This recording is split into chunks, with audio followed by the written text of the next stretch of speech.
A Paralyzed Horror. Introduction. This is a story of something that actually happened to me, occurring on March 5th, 2018, the day this encounter was written. I've had my fair share with these forms of experiences, but none as prominent.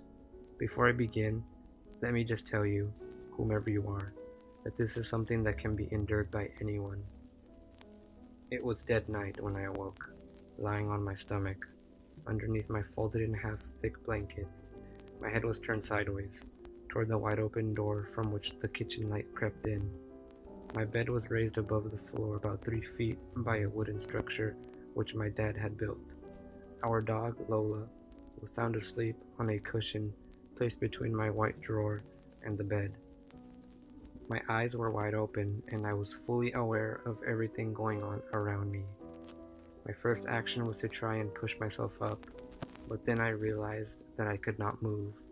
I recognize this phenomena as sleep paralysis. It is what your body does to keep you from acting out your dreams. But at times you have the chance to wake up during this stage in the sleep cycle, making you temporarily stiff.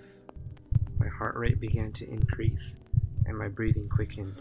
I knew what was about to happen. I knew what happens when you are paralyzed in this way. You begin to freak out.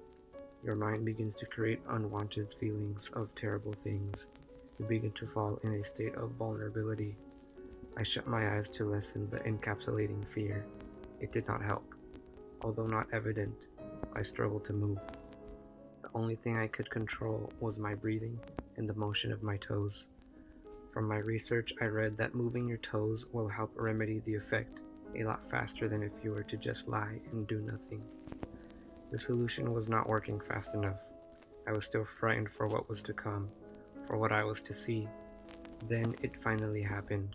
I tried to remain calm, for passing right in front of my field of vision was a small, human-like figure, appearing ghostly and skeletal-like.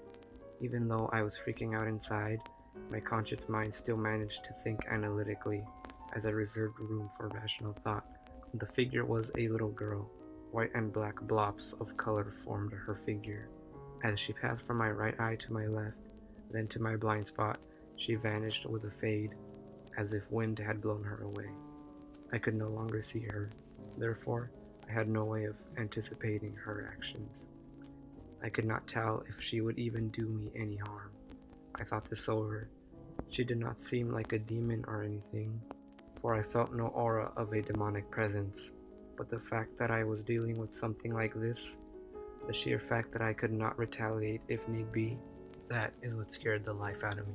I then saw her again, but this time in a different location. She was sat right by my drawer, arms round her knees, rocking back and forth like an insane person, looking miserable. Or perhaps she was teasing me, as though she knew her presence was taken as a threat rather than as a friendly newcomer.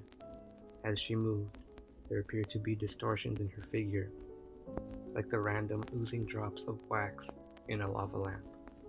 By this time, I found myself trying to speak, trying to call my dog's name.